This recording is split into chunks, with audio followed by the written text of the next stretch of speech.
Hello students, welcome back.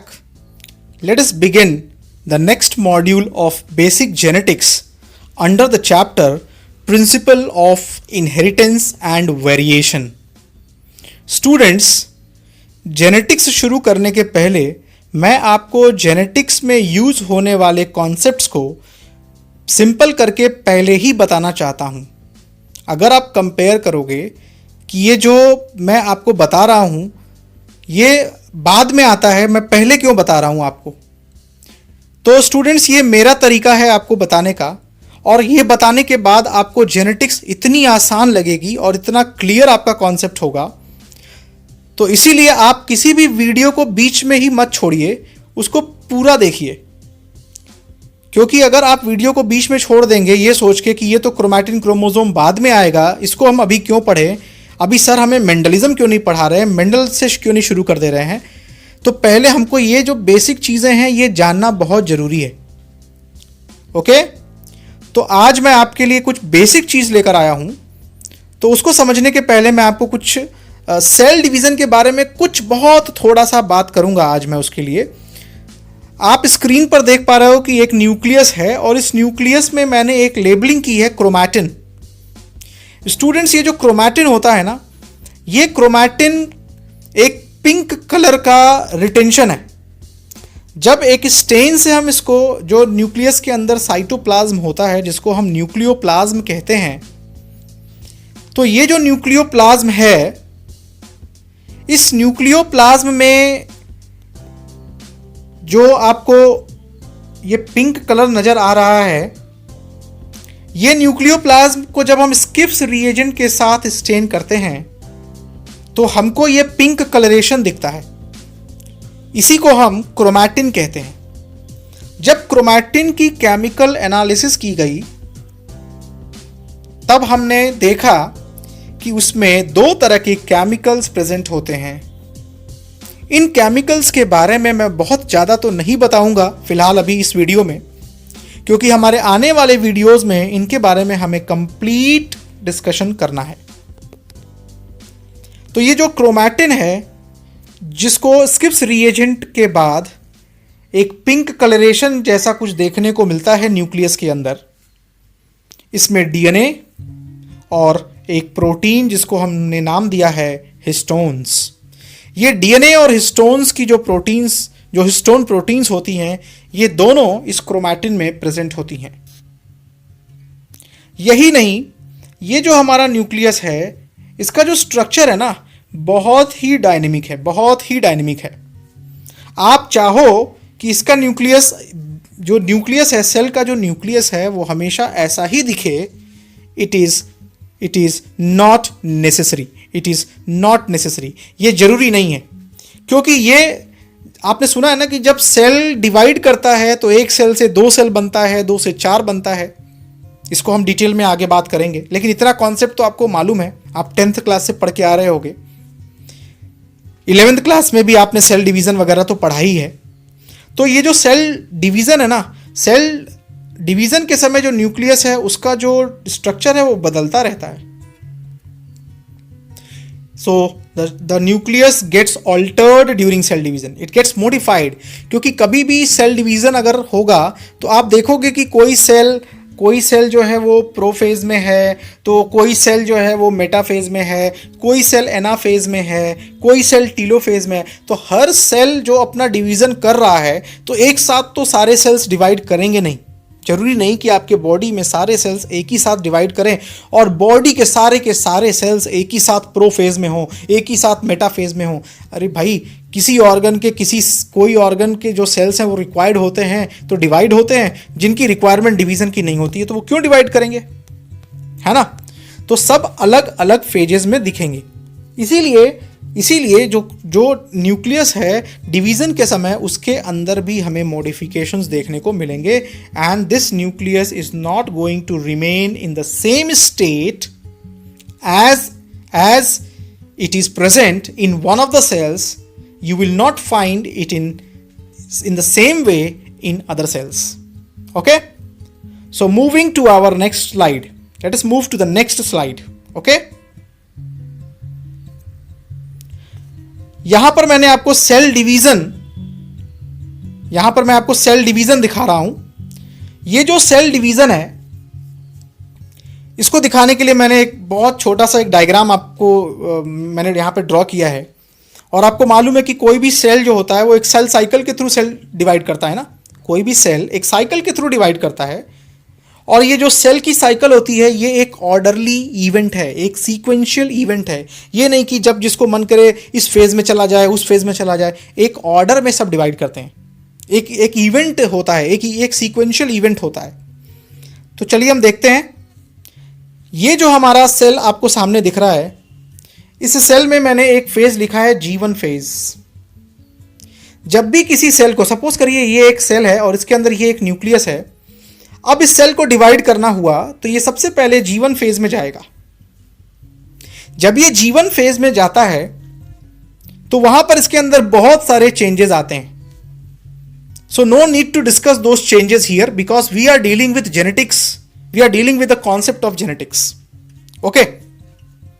Okay now as ये जो cell है, as it goes into the G1 phase, इसके अंदर कुछ चेंजेस होंगे। इसके अंदर क्या होंगे? कुछ चेंजेस होंगे। ये अपने को तैयार करेगा ताकि ये अगले फेज में जा सके। ठीक है। अब अगर ये G1 फेज, ये जो G1 फेज है, इसके में एक बाउंड्री आपको दिख रही है, ये बाउंड्री दिख रही है आपको। G1 फेज के बाद बाउंड्री पार करने पर एक नया फेज है S phase.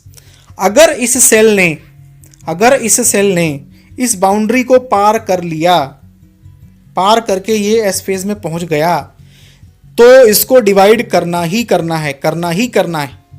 It has to divide. लेकिन मान लो कि ये सेल इस G1 फेज में कुछ समय तक रुका रहा, 1 साल, 2 साल, 10 साल, या हमेशा के लिए। कभी कभी कुछ ऐसे सेल्स होते हैं जो हमेशा के लिए G फेज में रुक जाते हैं, हमेशा के लिए G फेज में रुक जाते हैं। फॉर एग्जाम्पल हमारे न्यूरॉन्स, ये जो सेल्स होते हैं ये एंटायर लाइफ G1 फेज में बिताते हैं, एंटायर लाइफ अपना G1 फेज में बिताते हैं। ये G1 से S फेज में कभी नहीं जा पाते, इसीलिए ये कभी डिवाइड नहीं करते। तो जितने सेल्स आपके बर्थ के समय बन जाते हैं ना, वो G1 फेज में ही रह जाते हैं, ना S फेज में नहीं जाते, इसीलिए डिवाइड नहीं करते हैं। दूसरा रीजन है कि उनमें सेंट्रोसोम भी नहीं होता, जिसके वजह से सेल डिवीजन इनिशिएट नहीं हो पाता। यह भी एक कारण है। ठीक है। तो जो सेल्स G1 फेज को पार करके S फेज में चले जाएंगे, उनको डिवाइड होना ही होना है। जो G1 फेज से इस बाउंड्री को क्रॉस करके S फेज में आ जाएंगे, ये जो बाउंड्री है इसको क्रॉस किया और S फेज में आ गए, तो इनको डिवाइड ही करना है। They have to divide. Okay. और अगर ये क्रॉस नहीं कर पाए, तो जब तक क्रॉस नहीं कर पाएंगे तब तक डिवाइड नहीं करेंगे। जैसे हमारे जो फीमेल्स होती हैं at the time of birth, उनके जो एग फॉर्मिंग सेल्स होती हैं वो तो उनके बर्थ के समय ही बन जाती हैं, लेकिन जो एग का फॉर्मेशन है वो उनके बर्थ से शुरू नहीं होता ना। क्यों? क्योंकि वो G1 फेज उनको एक G0 फेज होता है, उसमें रखता है कुछ समय तक। और जब उनके 11 ईयर्स 12 to 13 ईयर्स अटेन होता है, इतने सालों के बाद अब जो एग मदर सेल्स होती हैं, now they keep on dividing, now they enter in the division phase, M phase, meiosis phase, और फिर वो डिवाइड करना शुरू करती हैं और फिर वो एग बनाना शुरू करती हैं। ऐसा इसलिए होता है क्योंकि जब अभी ज़रूरत नहीं है ना, बॉडी में उसकी ज़रूरत नहीं है, तो अननेसेसरली उसको डिवाइड करवा के अननेसेसरली एनर्जी खर्च करने की क्या ज़रूरत है। तो उसकी नेसेसिटी नहीं है। देखो बॉडी कितना हमारी जो बॉडी है, हमारे जो सेल्स हैं कितने रेगुलेटेड हैं, कितना कंट्रोल्ड वे में काम करते हैं, कितना सलीके से काम करते हैं, किस तरह से वो हमारे बॉडी में अननेसेसरली एनर्जी को खर्च नहीं करते हैं। ओके। नाउ ये जो आप G1 फेज होता है, जो S फेज होता है और जो G2 फेज होता है, ये भी आपको मालूम है कि इसको इंटरफेज कहते हैं। इसको क्या कहते हैं? इंटरफेज कहते हैं। और इस फेज में सेल डिवाइड नहीं करता है, लेकिन डिवाइड करने वाले सारे प्रोसेसेस को कंप्लीट कर लेता है। सेल को जब डिवाइड करना होगा तो डिवाइड करने के सारे प्रोसेसेस को ये कंप्लीट कर लेता है। और फिर ये जो सेल है जब G2 फेज में पहुंचता है, और जब G2 फेज की बाउंड्री को क्रॉस करके ये जब नेक्स्ट फेज में पहुंचेगा, जिसको हम M फेज कहते हैं, ये जब M फेज में आता है तब इसकी डिवीजन यानी एक सेल से दो सेल बनने का जो रास्ता है वो खुल जाता है। तो फ्रेंड्स, कुछ लोग इंटरफेज में कंफ्यूज हो जाते हैं और कहते हैं कि भाई इंटरफेज जो है एक रेस्टिंग फेज है। बहुत सारी बुक्स में लिख दिया जाता है interphase is the resting period, interphase is the resting phase, और ये क्रिएट करता है एक कंट्रोवर्सी को। कोई कंट्रोवर्सी नहीं है, कोई प्रॉब्लम नहीं है, कोई डिफिकल्टी का कोई सवाल नहीं है, बहुत ईजी है। आप बिल्कुल इसको रेस्टिंग फेज, रेस्टिंग मतलब क्या? रेस्टिंग मतलब है कि it is not dividing.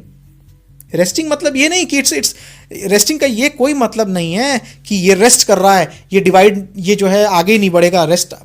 Resting की जो एक सेंस आती है ना, मीनिंग, लिटरल मीनिंग, आप उस वाले रेस्टिंग को मत समझिए। यहां पर रेस्टिंग फेज में इसको इसलिए कहा गया है because the cell is will not divide in this phase.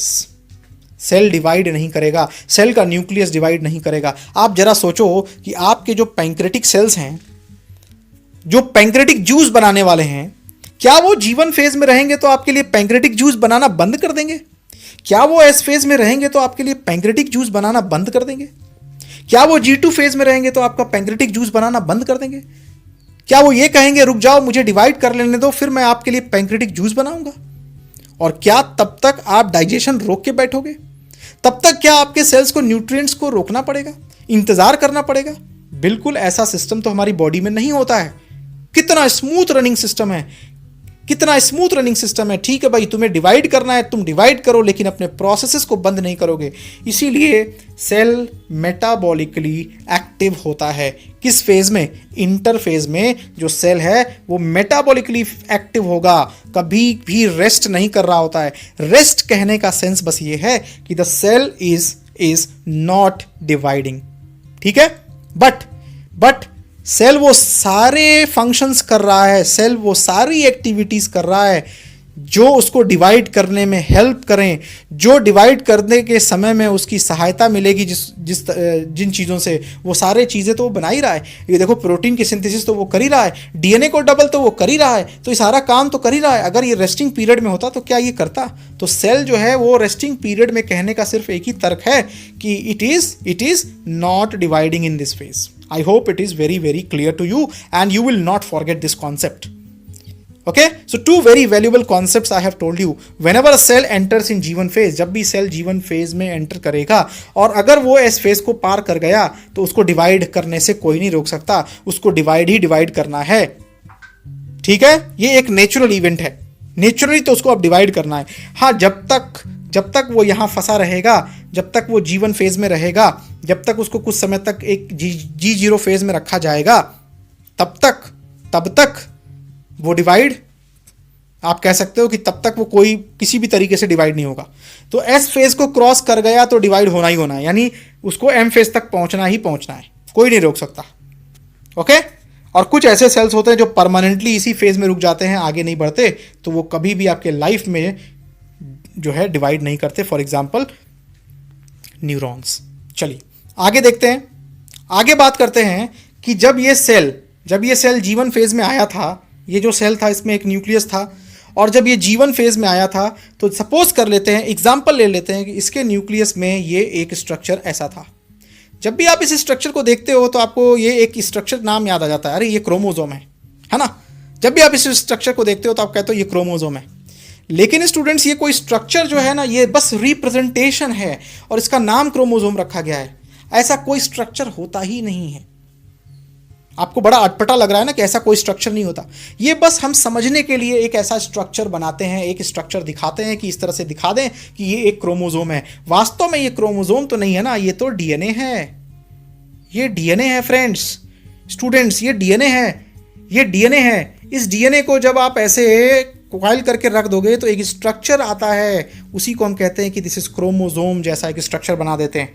तो सिर्फ रिप्रेजेंटेशन का एक तरीका है, डीएनए को रिप्रेजेंट करने के लिए बस बनाया जाता है, जिसको हम क्रोमोजोम्स कहते हैं। ओके, ये मत समझ लेना कि मैंने कह दिया कि ऐसा तो कोई स्ट्रक्चर होता ही नहीं है तो क्रोमोजोम ही नहीं होता। नहीं, क्रोमोजोम्स एक रेफरेबल स्ट्रक्चर है, डीएनए को रेफर करता है। ओके, इसके बारे में आगे देखते हैं। चलिए, तो मैं बात कर रहा था कि ये जो सेल है, मान लीजिए इस सेल के अंदर ये इस तरह का एक स्ट्रक्चर है, और इस स्ट्रक्चर को हम क्या कहते हैं? इस स्ट्रक्चर को आप कह सकते हो कि ये क्रोमोजोम है, बिल्कुल कह सकते हो। इसको आप क्रोमोजोम कह सकते हो, बिल्कुल कह सकते हो। और इस स्ट्रक्चर को आप क्रोमैटिड भी कह सकते हो, क्रोमोसोम भी कह सकते हो।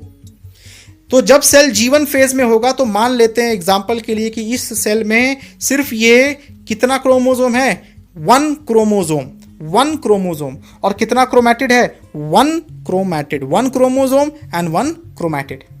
ओके। अब जब ये एस फेज में जाता है,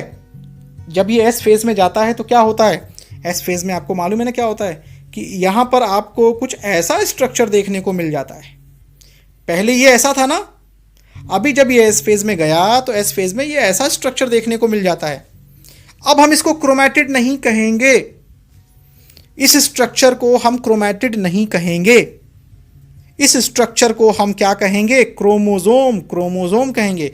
इसको हम क्या कहेंगे, इसको हम क्रोमैटिड भी कहेंगे, क्रोमोसोम भी कह सकते हैं, ठीक है। इसको हम कह सकते हैं क्रोमोसोम, क्रोमैटिड, लेकिन इसको हम सिर्फ और सिर्फ क्रोमोसोम कहेंगे। या और वी कैन से कि this is a structure, this is a chromosome containing two chromatids. ये देखो, one chromatid and this is the second chromatid. अब मैं यहां पर आपको डिफरेंस क्लियर करता हूं कि क्रोमैटिड और क्रोमोसोम में आखिर डिफरेंस क्या है। डिफरेंस ये है स्टूडेंट्स कि ये जो स्ट्रक्चर है ना, इसमें सिर्फ और सिर्फ सिंगल डीएनए है, एक डीएनए है, ओनली वन सिंगल डीएनए। तो जब कोई भी ऐसा स्ट्रक्चर जिसमें सिर्फ एक सिंगल डीएनए होगा, उस स्ट्रक्चर को रेफर करते हैं एज अ क्रोमैटिड बोलते हैं। उस स्ट्रक्चर को क्या कहते हैं, क्रोमैटिड बोलते हैं। ओके। और जब यही डीएनए डबल हो जाता है, देखो 1 2, इसकी 2 कॉपी बन गई ना। जब ये एस फेज में गया तो इस डीएनए की 2 कॉपी बन गई। और क्रोमोसोम तो ये एक ही है, क्योंकि एक थंब रूल है, जितने सेंट्रोमियर उतने क्रोमोसोम्स होते हैं, जितने सेंट्रोमियर उतने क्रोमोसोम्स। अगर इस स्ट्रक्चर के पास देखें तो कितना सेंट्रोमियर है, 1 सेंट्रोमियर, तो उसको भी कहेंगे 1 क्रोमोसोम। अभी जो ये दूसरा स्ट्रक्चर मैंने ड्रॉ किया है, ये देखो 1 सेंट्रोमियर 1 क्रोमोसोम। ये कितने क्रोमोसोम है, ये भी 1 क्रोमोसोम। ये कितने क्रोमोसोम है, ये कितने क्रोमोसोम है, देखो इसमें भी 1 सेंट्रोमियर, इसमें भी 1 सेंट्रोमियर, इसमें भी 1 सेंट्रोमियर। सब में सेंट्रोमियर्स कितने हैं, 1।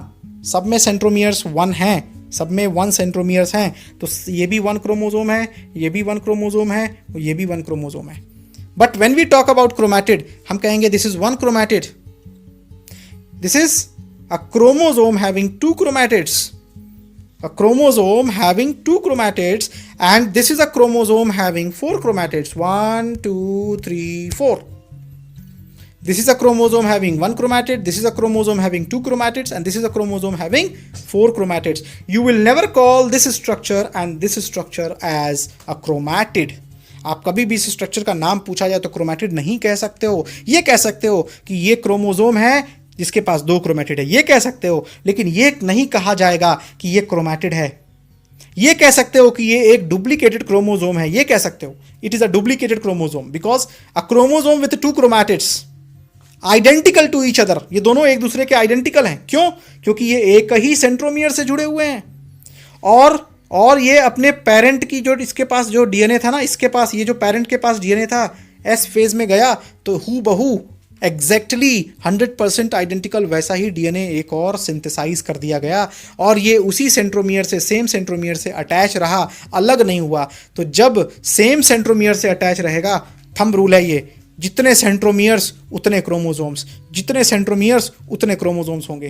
क्रोमैटिड देखकर मत बदल देना बात कि ये 2 क्रोमोसोम हो गया, नहीं, ये दोनों क्रोमैटिड्स एक ही सेंट्रोमियर से अटैच है ना, तो सेंट्रोमियर कितना हुआ, एक ही हुआ, इसलिए ये क्रोमोसोम कितने हुए, एक ही हुए। So I hope you have understood कि क्रोमैटिड क्यों कहते हैं, सिंगल डीएनए होता है इसलिए कहते हैं। क्रोमोसोम क्या होता है, क्रोमोसोम होता है जिसमें 2 क्रोमैटिड्स आ जाएं, 3 क्रोमैटिड्स हो जाएं, 4 हो जाएं। ये जो केस है ना, ये 3 क्रोमैटिड्स वाला जो केस मैंने बताया है, ये क्रोमोसोम जो है पॉलीटीन क्रोमोसोम कहा जाता है। इसके बारे में आपने पढ़ा होगा और आगे हम लोग फिर इसको देखेंगे, तो इसको यहाँ मैं डिस्कस नहीं कर रहा हूँ क्योंकि ये हमारे टॉपिक में कोई ज़रूरत नहीं है फ़िलहाल अभी इसकी। तो मैं बस इसलिए बताना चाहता हूँ आपको कि ये क्रोमोसोम्स ऐसे हो सकते हैं। तो जब ये सेल इस जीवन फेज में आता है तो उसके पास इस तरह का स्ट्रक्चर होता है, सिंगल डीएनए। जब वो एस फेज के पास जाता है तो ये डबल डीएनए हो जाता है, डीएनए गेट्स सिंथेसाइज्ड। और आपको मालूम है ना कि क्रोमोसोम का नंबर चेंज नहीं होता है, एस फेज में क्रोमोसोम का नंबर चेंज नहीं हुआ। क्या चेंज हुआ? क्या चेंज हुआ? डीएनए चेंज हुआ। ठीक है। So let us see, this is our next slide. अब इस स्लाइड में मैंने आपको कुछ और भी सेम चीज जो हम लोगों ने डिस्कस की है उसको मैंने फिर से क्लैरिफाई करने की कोशिश की है। देखिए, क्रोमोसोम्स कभी भी इंटरफेज में आपको दिखेंगे नहीं। मैं ये नहीं कह रहा हूं कि क्रोमोसोम्स होंगे ही नहीं। आप जब इंटरफेज में देखोगे तो आप कहोगे इसमें तो क्रोमोसोम नहीं है सेल के अंदर। अरे क्रोमोसोम होंगे, विजिबल नहीं होंगे। They are not visible, they are not visible to you. आप उनके नंबर काउंट नहीं कर सकते। आपसे पूछा जाए बताओ सेल के अंदर कितने क्रोमोसोम्स हैं, तो इंटरफेज में अगर वो सेल होगा तो उसके अंदर आप क्रोमोसोम कितने हैं नहीं बता पाओगे। डिस्टिंक्ट नहीं होते, विजिबल नहीं होते क्लियरली। ठीक है। अब जो यही चीज मैं बात कर रहा था कि जीवन फेज में एज एन एग्जांपल हमने लिया कि जो सेल था उसमें इतने क्रोमोसोम थे जीवन फेज में। कितने? चलिए ह्यूमन सेल को एग्जांपल ले लेते हैं। तो जीवन फेज में ह्यूमन सेल के पास इस तरह के कितने स्ट्रक्चर्स होंगे? 46। तो हमारे पास कितने क्रोमोसोम हो गए? हमारे पास 46 क्रोमोसोम हो गए। आपसे पूछें कितने डीएनए हो गए? अरे जितने क्रोमोसोम उतने डीएनए, 46 डीएनए। कितने क्रोमैटिड्स हैं? 46 क्रोमैटिड्स हैं। फिलहाल इस स्ट्रक्चर में कितने क्रोमैटिड्स हैं? 46 क्रोमैटिड्स हैं। फिलहाल जो ये जीवन फेज में जो ये सेल होगा इसमें जो हमारे ह्यूमन सेल होगा उसमें कितने क्रोमैटिड्स होंगे? 46। कितने क्रोमोसोम्स होंगे? 46। कितने क्रोमोसोम्स होंगे? 46, क्योंकि कितने सेंट्रोमियर्स होंगे? 46। कितने डीएनए होंगे? 46। कितने क्रोमैटिन होंगे? 46। ओके। अब ये जब सेल है, ये जो सेल है ये जब एस फेज में गया, जब ये सेल एस फेज में गया तो ये जो क्रोमैटिड्स हैं ये देखो क्या होगा। एस फेज में एक स्टेप होता है जिसको कहते हैं कि डीएनए को वो क्या करता है, हूबहू कॉपी कर देता है। एग्जैक्ट डीएनए को कॉपी कर देता है, पेरेंट के डीएनए को एग्जैक्टली वैसा ही कॉपी कर देता है। तो एक और डीएनए की कॉपी बढ़ गई ना, एक डीएनए की कॉपी और बढ़ गई ना, तो हर क्रोमैटिड पर एक एक डीएनए की कॉपी बढ़ गई। यानी आपके पास 46 डीएनए थे, तो जब वो एस फेज में गए तो हर डीएनए की कॉपी बढ़ गई। अभी आपके पास कितने डीएनए हो गए? 92 डीएनए हो गए। 92 डीएनए हो गए। कितने क्रोमैटिड्स हो गए? 92 क्रोमैटिड्स हो गए। और मैं आपसे पूछूं कितने क्रोमोसोम्स हो गए? 92? बिल्कुल नहीं, बिल्कुल नहीं। कितने क्रोमोसोम्स हो गए? थंब रूल याद करो, जितने सेंट्रोमियर्स उतने क्रोमोसोम्स।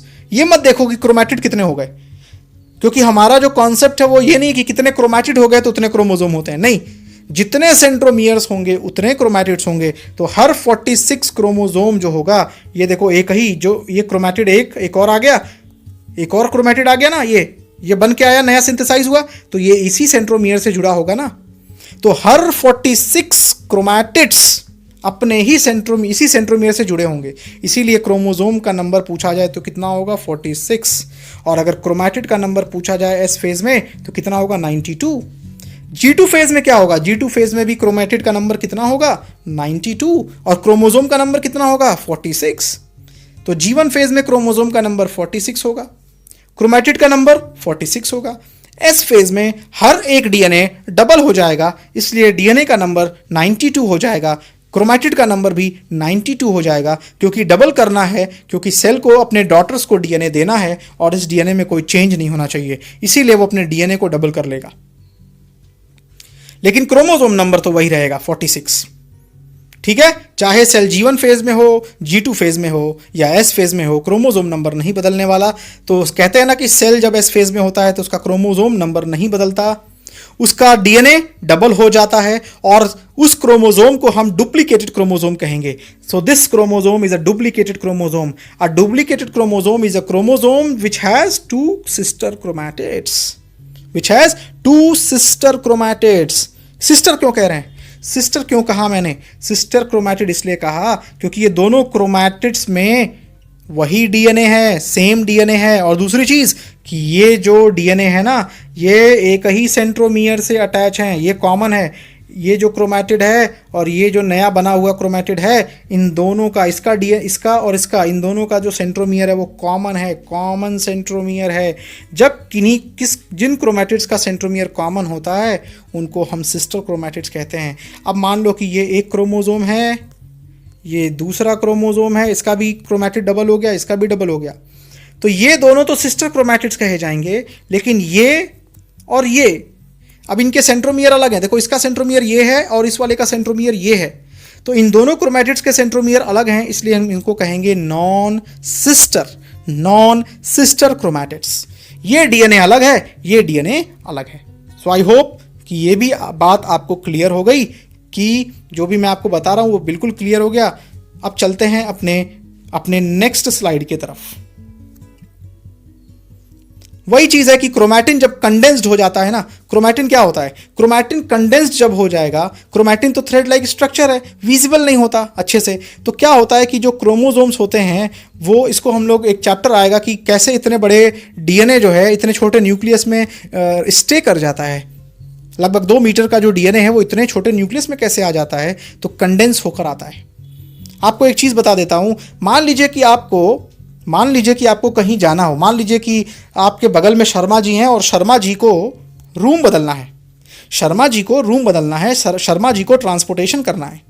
अब शर्मा जी को ट्रांसपोर्टेशन करना है तो वो क्या करेंगे, क्या वो अपने घर का सारा जो सामान है उसको एक एक करके ऐसे ही खुला लेकर जाएंगे या उसको वो पैक करेंगे? तो शर्मा जी अपने सारे सामान को प्रॉपरली पैक करेंगे और पैक करने के बाद वो अपने घर के तरफ ट्रांसपोर्ट करेंगे और अपना घर इस तरह से वो बदल लेंगे। तो इसी तरीके से जब क्रोमैटिन, यानी ये जो क्रोमैटिन है, जब इसको सेल को, पेरेंट सेल को अपने डॉटर सेल को देना होता है, तो ये क्रोमैटिन को क्या करता है, करता है, प्रॉपरली पैक कर लेता है। और जब प्रॉपरली पैक कर लेता है तो वो कंडेंस्ड फॉर्म हो जाता है, उसको हम क्रोमोसोम्स कहते हैं। तो हम कह सकते हैं कि chromosomes are condensed form of chromatin.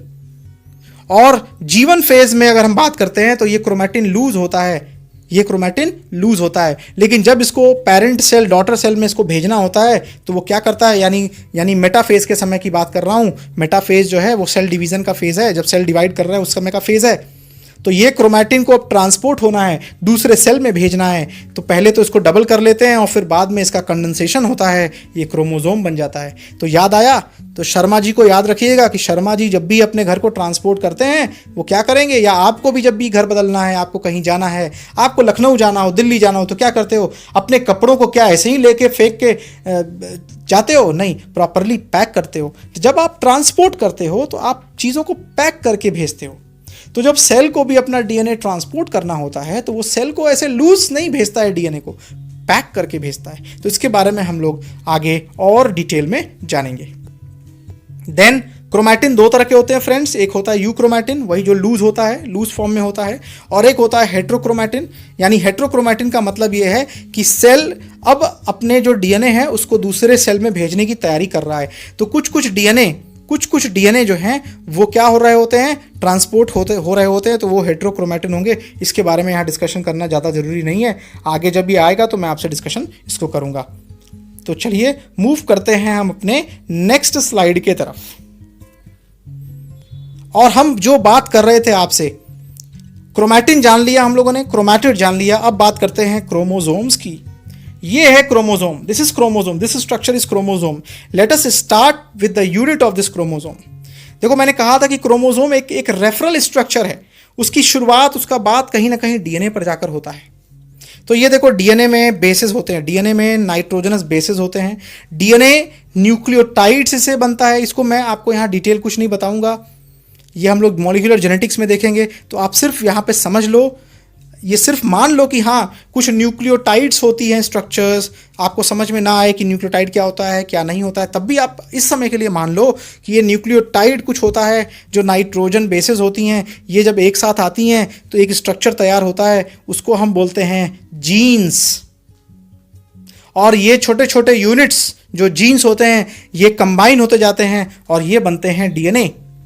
और ये डीएनए ही क्रोमोसोम है, ये डीएनए ही क्रोमोसोम है जो हमारे की टू लाइफ है, हमारा की टू लाइफ है। और ये जो डीएनए है इस पर हमारे वाइटल सेलुलर कंपोनेंट्स की इंफॉर्मेशन है। इस डीएनए पर हमारे सेल को क्या करना है, कब कौन सी एक्टिविटी नहीं करनी है, कब करनी है, कब कौन सा काम करना है, क्या टास्क दिया गया है, वो सब की इंफॉर्मेशन इस डीएनए के पास होती है, जो पेरेंट्स से डॉटर्स में भेजी जाती है। तो डॉटर्स भी हूबहू वही काम करते हैं, यानी उनके सेल्स भी वही काम करते हैं। तो दिस इज व्हाट, क्या आप इसको क्रोमैटिड कहोगे कि क्रोमोसोम कहोगे? आप इसको क्रोमोसोम कहोगे।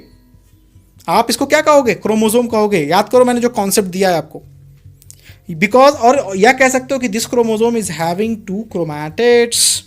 This chromosome is a structure containing 2 chromatids. Let us have a look on this chromosome. जो इसके एपिकल एंड्स होते हैं, जो एंड्स होते हैं, उसको हम टीलोमियर कहते हैं। इसमें 2 आर्म्स आपको दिख रहे हैं। डुप्लीकेटेड क्रोमोसोम में ये एक आर्म जो है, ये this is 1 chromatid and this is the next chromatid. ये जो एक आर्म है, जो छोटा वाला आर्म है, इसको पी आर्म कहते हैं, और एक जो नीचे वाले आर्म है उनको क्यू आर्म कहते हैं। ठीक है, इस पर एक बार नीट में क्वेश्चंस भी आया है पी और क्यू आर्म के ऊपर। और जो ये स्ट्रक्चर है, जो प्रोटीन का बना हुआ स्ट्रक्चर होता है, उसको सेंट्रोमियर कहते हैं।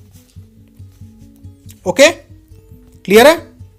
तो ये जो क्रोमोसोम है, ये जो डीएनए है एक्चुअली में, ये डीएनए के पास आपके सेल की पूरी ब्लूप्रिंट होती है कि सेल को पूरे लाइफ क्या क्या करना है, कैसे करना है। ये सारा इंफॉर्मेशन ये डीएनए के पास होता है, और ये डीएनए आपको मिलता है आपके पेरेंटल सेल्स से। अब मैं जो बताने जा रहा हूं वो है डीएनए और जीन के बीच में डिफरेंस। डीएनए और जीन के बीच में क्या डिफरेंस है, ठीक है? इसको बताने के पहले एक छोटा सा एग्जाम्पल लेते हैं। मेरा एक फ्रेंड है जिसको बहुत कुछ चीजें खाने का मन कर रहा था, और उसको याद आया कि अचानक कि उसको मैंने एक गिफ्ट की थी, एक किताब। वो खाने का बहुत शौकीन है, तो मैंने उसे एक किताब गिफ्ट की थी, एक फूड रेसिपीज करके एक किताब मैंने उसे बहुत पहले गिफ्ट की थी। इस लॉकडाउन में उसको ये चीज़ याद आया, तो उसने वो किताब निकाली। फ्रेंड्स, उस किताब के हर पेज पर कुछ ना कुछ फूड रेसिपीज के बारे में कि कैसे बनाएं, कैसे क्या क्या इंग्रेडिएंट्स यूज होते हैं, उस पूरे का पूरा इंस्ट्रक्शंस हर पेज पर लिखा हुआ है। हर पेज पर अलग अलग टाइप के रेसिपीज का इंग्रेडिएंट्स और बनाने का तरीका इंस्ट्रक्शन के साथ लिखा हुआ है। अब मेरा फ्रेंड बहुत खुश हुआ और उसने मुझे टेलीफोन किया, एक दिन मुझे फ़ोन किया कि तुम्हारी वो किताब बड़ी वैल्यूएबल रही, और मैं हर पेज पर हर दिन वो इंस्ट्रक्शंस पढ़ता हूँ और एक्टिविटीज़ यानी रेसिपीज़ बनाता हूँ। तो फ्रेंड्स, आपका जो डीएनए है ना, वो मैंने जो अपने फ्रेंड को जो किताब दी थी ना, फूड रेसिपीज, तो ये जो किताब है ना, ये डीएनए है। यानी फूड रेसिपी की जो किताब मैंने अपने फ्रेंड को दी थी, उसको आप डीएनए समझो, दैट इज डीएनए। और उस किताब का हर पन्ना, उस किताब का हर पेज जिस पर कुछ ना कुछ रेसिपीज के इंस्ट्रक्शंस लिखे हुए हैं, इंग्रेडिएंट्स लिखे हुए हैं, बनाने का तरीका लिखा हुआ है, वो सब जीन्स हैं। तो जीन्स क्या हैं? जीन्स हैं सेगमेंट्स। उस किताब के सेगमेंट्स कौन है? पेजेस। जो किताब मैंने अपने फ्रेंड को दी है, उस किताब के जो पेजेस हैं वो सेगमेंट्स हैं। तो जीन्स क्या है? सेगमेंट्स हैं। हर पेज पर कुछ इंस्ट्रक्शन लिखा हुआ है ना, चाउमीन बनाने का इंस्ट्रक्शन और एग करी बनाने का इंस्ट्रक्शन। हर पेज पर कोई ना कोई सेट ऑफ इंस्ट्रक्शंस लिखा हुआ है, कोई ना कोई कोडेड इंफॉर्मेशन लिखा हुआ है। तो जो जीन्स हैं, they are set of instructions, they have set of instructions, and these are small segments of your DNA. जो जीन्स हैं वो आपके डीएनए के छोटे छोटे सेगमेंट्स हैं। जैसे मान लो कि ये आपका डीएनए है, और अब इस डीएनए पर ये छोटे छोटे सेगमेंट्स हैं। ये एक सेगमेंट हुआ, ये दूसरा सेगमेंट, ये तीसरा सेगमेंट। ऐसे करके बताइए कितने जीन्स होंगे आपके डीएनए में? 1, 10, 12, 25? नहीं, बहुत ज़्यादा। Many genes are found, more number of genes are found on your DNA. और अब ये जो जीन है, इसके पास कुछ और इंस्ट्रक्शन है। इसके पास पैंक्रेटिक जूस कैसे बनाए, इसका इंस्ट्रक्शन है। इस जीन के पास इंस्ट्रक्शन कुछ और है, इस जीन के पास इंस्ट्रक्शन कुछ और है। तो ये जो सारे सेट ऑफ इंस्ट्रक्शंस हैं, जब एक साथ मिल जाते हैं तो इसी स्ट्रक्चर को हम डीएनए कहते हैं। तो देखो, ये क्या था? ये जो जीन के बनाने का सेट है, वो है क्या? वो है base pairs, nucleotides.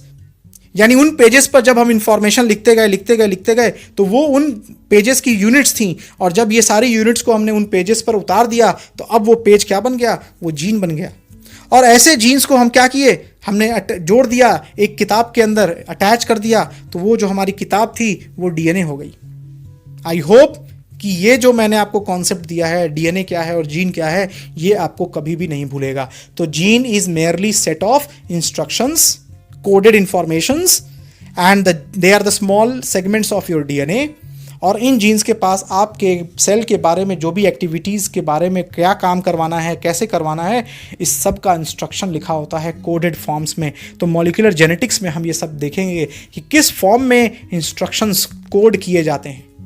So I hope it is very very clear to you what is chromatin, what is chromatid, what is chromosome, what is DNA and what is gene। तो फ्रेंड्स, स्टूडेंट्स, ये चीज़ समझना बहुत important है। मैं आपको ये चीज़ इसलिए पहले बता रहा हूँ, मैं फिर से बोल रहा हूँ, क्योंकि ये कॉन्सेप्ट जब आपके दिमाग में चला जाएगा ना, तो जब हम मेंडलिज्म को पढ़ेंगे, आगे जितनी भी जेनेटिक्स हैं, post Mendelism and pre Mendelism, इन सब में आप जेनेटिक्स समझोगे, आपको थोड़ा भी प्रॉब्लम नहीं आएगा। तो ठीक है, क्योंकि आप कंपेयर करते हो ना, आप कहते हो सर ने क्या पढ़ाया, सर को ये क्यों पढ़ा रहे हैं पहले। तो आप मेरी बात को समझो, जो मैं कह रहा हूँ उसको फॉलो ऑन करो, एक बार फॉलो ऑन करो, मेरे वीडियोस को देखो, बार बार देखो, समझो, और फिर आपके कॉन्सेप्ट्स क्लियर होंगे। तो आने वाली वीडियोस में जब हम बेसिकली नेचुरली ट्रूली जेनेटिक्स की तरफ बढ़ेंगे, मेंडलिज्म की तरफ बढ़ेंगे, तो आपको ये डीएनए परेशान नहीं करेगा, जीन परेशान नहीं करेगा, जब मैं नाम लूंगा, ट्रेड्स परेशान नहीं करेगा, जब मैं बोलूंगा traits, character, gene, DNA, chromatin, chromosome, chromatid, ये चीज़ें आपको परेशान नहीं करेंगी, क्योंकि इसका कॉन्सेप्ट मैंने आपके दिमाग में पहले से भर दिया है। So thank you, and we will meet soon in our next module of basic genetics under the chapter Principle of Inheritance and Variations. Stay home, stay safe, good luck.